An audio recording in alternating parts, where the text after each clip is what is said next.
सभी। देखिए आज हम पढ़ने वाले हैं विद्युत विभव, और विद्युत विभव में मैं आज पढ़ाने वाला हूँ आपको आवेशित चालक गोले के कारण विद्युत विभव ज्ञात करना और आवेशित अचालक गोले के कारण विद्युत विभव ज्ञात करना। पिछला जो मेरा पॉइंट था वो मैंने क्या करवाया था आपको, गोलीय कोश के कारण विद्युत विभव ज्ञात करना बताया था। गोलीय कोश से बाहर, गोलीय कोश की सतह पर और गोलीय कोश के अंदर। चलिए आज फर्स्ट पॉइंट करने वाले हैं हम। पहला पॉइंट है आवेशित चालक गोले के कारण विद्युत विभव ज्ञात करना। आवेशित चालक गोले का मतलब क्या होता है? आवेशित चालक गोले में एक प्रॉपर्टी पाई जाती है, इसमें हम आवेश देते हैं। चालक गोले पर जो दिया गया आवेश है वो क्या करता है, आपस में प्रतिकर्षित होता हुआ धीरे धीरे कहां पर आ जाता है, सतह पर आ जाता है। तो जैसे सतह पर आ जाता है आवेश इस प्रकार से, इसमें दिया गया जो आवेश है वो कहां पर आ जाता है, इसकी सतह पर आ जाता है। तो इस प्रकार से हम बोल सकते हैं क्या, ये जो गोलीय चालक है, आवेशित गोलीय जो चालक है, ये गोलीय कोश की भांति क्या करता है, व्यवहार करता है। तो हम बोल सकते हैं जितना विद्युत विभव गोलीय कोश के कारण होता है उतना ही आवेशित गोलीय चालक गोले के कारण होता है। तो ये इसका मतलब आवेशित चालक गोला है, ये सेम कैसे व्यवहार करेगा, गोलीय कोश की भांति। गोलीय कोश के कारण जितना विभव आया था उतना ही किसके कारण आएगा, गोलीय चालक के कारण आएगा।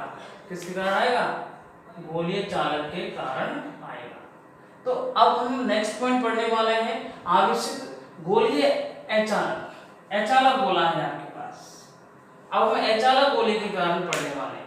तो चालक गोले में क्या होता है, धीमे धीमे आवेश कहां पर आ जाता है, सतह पर। इसलिए इस चालक गोले को हम कैसे बिहेव करते हैं, एज ए गोलीय कोश। और गोलीय कोश मैंने पिछले लेक्चर में आपको पढ़ा रखा है, अगर वो नहीं देखा है तो आप वीडियो में जाके देख सकते हो।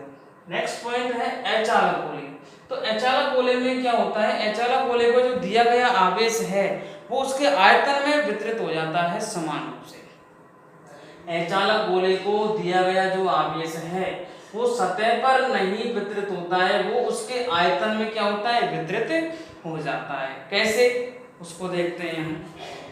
जैसे सपोज करिए, जैसे ये कोई क्या है, अचालक गोला है, तो इसमें हम जो भी आवेश देंगे वो इसके अंदर क्या होता है, इसके आयतन में समान रूप से वितरित हो जाता है, क्यू आवेश।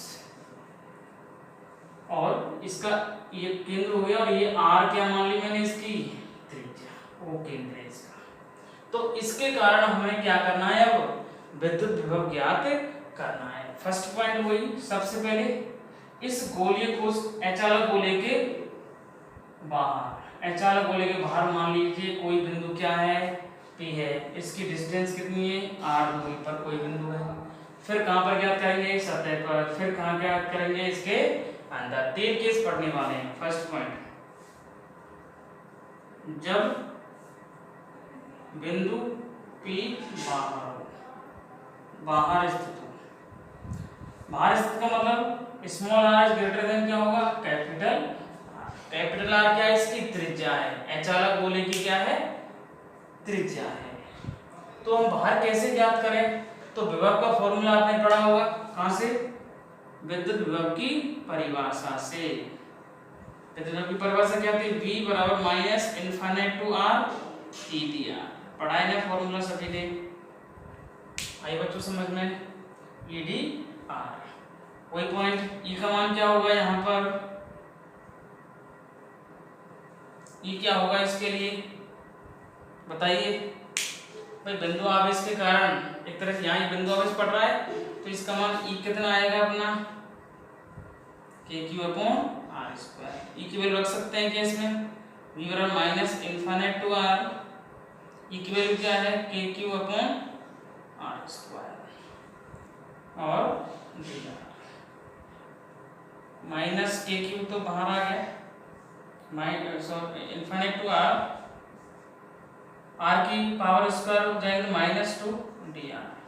फिर से वही x की पावर n dx, क्या होता है इसका, x n plus one upon n plus one. तो v की power v equal to minus K cube, इसका क्या होगा r minus two plus one upon minus two plus one. Limit क्या है इनफाइनाइट टू r। आ रही बच्चों समझ में? Minus two plus one minus होता है, माइनस माइनस क्या हो जाएगा प्लस। तो के क्यू आ गया प्लस में। यहाँ पर r minus two plus one, r minus one, r minus one को वन अपॉन r लिख दिया मैंने इनफाइनाइट टू r। लिमिट हटा दो इसमें से, क्या हटा दो लिमिट के क्यू अपर लिमिट माइनस लोअर लिमिट, अपर limit minus lower limit one upon infinity क्या होता है जीरो। तो क्या बचा, कितना आंसर आया है v आउट में बाहर, अचालक गोली कारण बाहर पर कितना विभव आ रहा है के क्यू अपॉन, ये निकाल लिया हमने बाहर आउट। सेकंड पॉइंट क्या है, बिंदु P सतह पर। अब सपोज करिए ये पॉइंट कहां पर आ गया, यहाँ सतह पर लेके आ।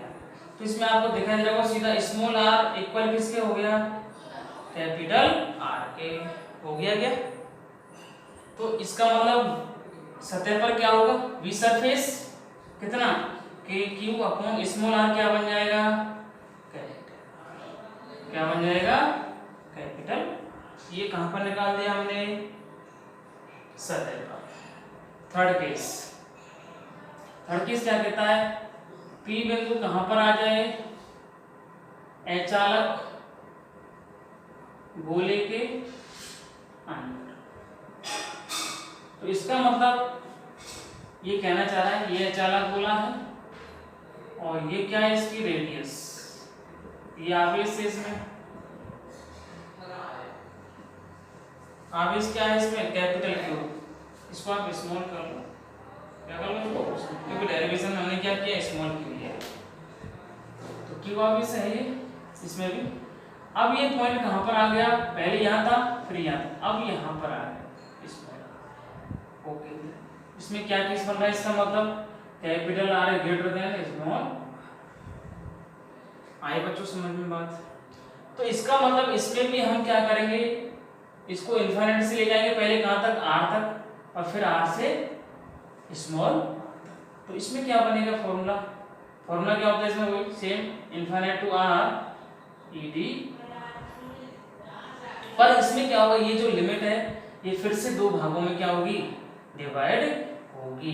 कैसे v इक्वल टू माइनस ये कहां से इनफाइनाइट टू पहले कैपिटल r तक और ed। तो ये तो बाहर है, ये तो क्या है बाहर माइनस अब कहां से स्मॉल कैपिटल R से स्मॉल और ये वैल्यू क्या होगी आपकी। अब यहां पर अंदर विद्युत क्षेत्र अलग होगा तो इसको मैं क्या मान रहा हूं ई डैश। आ रही बच्चों समझ में बात। तो इसमें क्या करने वाले हैं, तो बाहर कितनी आई थी अपने देखिए बाहर, ये क्या है ये तो बाहर के लिए क्योंकि इनफाइनाइट से r तक बाहर ही तो है भाई, और कैपिटल R से स्मॉल r कहां अंदर। तो दोनों केस हो गए मेरे पास। लिमिट को दो भागों में डिवाइड कर दिया मैंने v equal to minus infinite to r। तो e की वैल्यू बाहर पर कितनी आई है स्मॉल r यूज करेंगे हम कितनी के क्यू अपॉन क्या होता है r स्क्वायर, के Q upon r square. Surface तक देखिए सॉरी सरफेस में क्या है आपका r स्क्वायर और यहां पर क्या है माइनस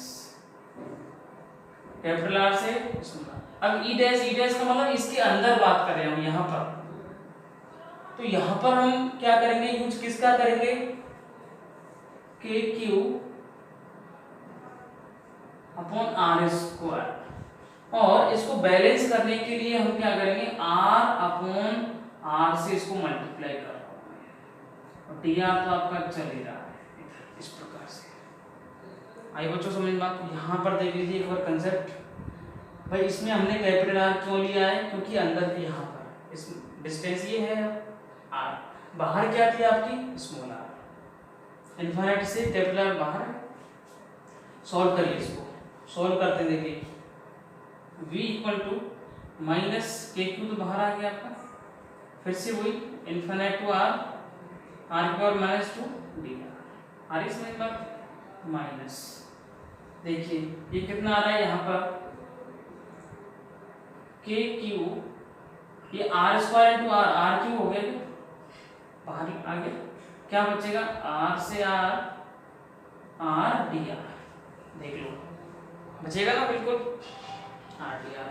करिए solve, v equal to minus के क्यू एक्स की पावर एन, फिर से r minus two plus one upon minus two plus one, limit लगा दो इनफाइनाइट टू माइनस के क्यू अपॉन आर क्यू, बताइए x dx, फिर से वही x की पावर n, क्या होगा n plus one upon n plus one, तो क्या हो जाएगा यहाँ पर r one plus one upon one plus one, power कोई भी नहीं तो एक मान सकते हैं, कोई भी पावर नहीं तो क्या हो जाएगी एक पावर, एक प्लस एक अपॉन एक प्लस एक। करिए solve, v equal to minus, अब देखिए minus K cube minus two plus one, minus minus क्या हो गया प्लस, कितना के क्यूब, और r minus two plus one, one upon limit करनी infinite to minus K cube upon one plus one, तो R cube का R cube चल रहा है आपके, हाँ सॉरी इसका लिमिट लगाओ यहाँ से, आर से लिमिट नहीं लगाया था हमने, और ये कितना हो गया आर हो गया कि आर से आर, लिमिट हटाओ, v बराबर के cube upper limit minus lower limit, तो क्या हो जाएगी one upon R minus one upon N, हो गया क्या, लिमिट हटा दी हमने, upper limit minus lower limit minus के Q upon two R cube, और भाई upper limit R square minus R square, R square बात इसकी वैल्यू क्या हो गई जीरो, तो v कितना आ रहा है इधर K Q upon R minus, bracket open करो, K Q upon R square to R, minus minus क्या हो गया प्लस, आगे जाएगा K Q R square upon two R, अब देखिए आर स्क्वायर से आर फेस, तो क्या बचा यहाँ पर क्या बच रहा है के क्यू अपॉन टू आर और के क्यू अपॉन कितना हो गया भाई, के क्यू अपॉन आर प्लस के Q upon two are, 3/2 K Q by, पर एक और वन प्लस 1/2 कितना होता है 3/2 के क्यू अपॉन माइनस के Q R square upon two R, ये बात समझ में, तो इस प्रकार से मैं क्या बोल सकता हूँ, ये फॉर्मूला आ गया कहाँ पर v इन के अंदर। अब मैं आपसे पूछूं केंद्र पर, किस पर, केंद्र पर, तो केंद्र पर क्या होगा, r का मान क्या होगा भाई जीरो, क्योंकि केंद्र का मतलब क्या है, ये बिंदु कहाँ पर आ जाएगा ओ पर आ जाएगा, तो r का मान क्या रख दो इसमें जीरो, केंद्र पर r का मान क्या हो जाएगा जीरो, तो क्या ये वाली तो जीरो होगी, इसका मतलब v केंद्र क्या आ रहा है, v केंद्र कितना बचेगा 3/2 के क्यू अपॉन आर, इसका मान तो जीरो हो गया, माइनस जीरो ये तो हटा दिया हमने। अब देख लीजिए v केंद्र बराबर 3/2 बराबर 3/2 के क्यू अपॉन आर, के क्यू अपॉन आर क्या है, के क्यू अपॉन आर किस पर है, सरफेस पर है क्या, इसका मतलब मैं बोल सकता हूँ क्या v केंद्र बराबर 3/2 v सतह, कहने का मतलब है केंद्र पर जो विभव का मान होगा वो सतह का 3/2 गुना, अगर v सतह का हम क्या करते हैं 3/2 करते हैं उसका मल्टीप्लाई, तो v केंद्र पर क्या आ जाएगा विभव आ जाएगा। तो इस प्रकार से मैंने तीनों केसेस आपको फाइंड आउट कर दिए हैं। आ रही बच्चों बात समझ में? तो पहला केस v आउट हो गया, ये v सरफेस हो गया और ये v इन हो गया और ये v केंद्र पर हो गया। अब मैं इसका ग्राफ बनाना चाहूँ, क्या बनाना चाहूँ इसका ग्राफ। किस में बनाऊंगा ग्राफ, फिर से वही आर में और किसमें, वी, विभव में। तो फर्स्ट केस सबसे पहले बाहर बात करेंगे हम। बाहर पर क्या था आपका, अंदर बात कर रहे हैं small capital R is greater than क्या है, स्मॉल आर। फिर कहां पर, सतह पर क्या था, बराबर। आई बात समझ में। तो देखिए सबसे पहले कहां पर देख रहे हैं हम, अंदर। तो अंदर क्या आ रहा है आपका, कांस्टेंट वैल्यू आ रही है, बिल्कुल क्या आ रही है, कांस्टेंट वैल्यू। तो ये हो सकता है कि यहां पर, और ये सतह पर है भाई, ये तो वी इन, और ये क्या है, वी एस। आ रही बात समझ में। तो वी एस पर भी कांस्टेंट है, क्योंकि एस के लिए देख लो क्या आ रहा है, के क्यू अपॉन आर। जबकि वी आउट, आउट का मतलब क्या है, इधर आगे। तीसरे केस में वी आउट में कैसे काम कर रहा है, वी इनवर्स प्रोपोर्शनल है 1 अपॉन आर। इसका मतलब कैसा ग्राफ होगा इसका, इस प्रकार से होगा क्या। तो वी इन, वी सरफेस और वी आउट। अब आप बोलोगे सर वी केंद्र कहां पर है, वी केंद्र कहां है आपका, सतह का कितना है, 3/2 गुना, लगभग यहाँ पर। इस प्रकार से ये जो वैल्यू होगी मैक्स वी केंद्र। तो इस प्रकार से हमने क्या है, ये सारी बातें डिस्कस कर लिए। तो प्लीज इसको एक बार देखो, अच्छा लगे लाइक एंड शेयर भी करो।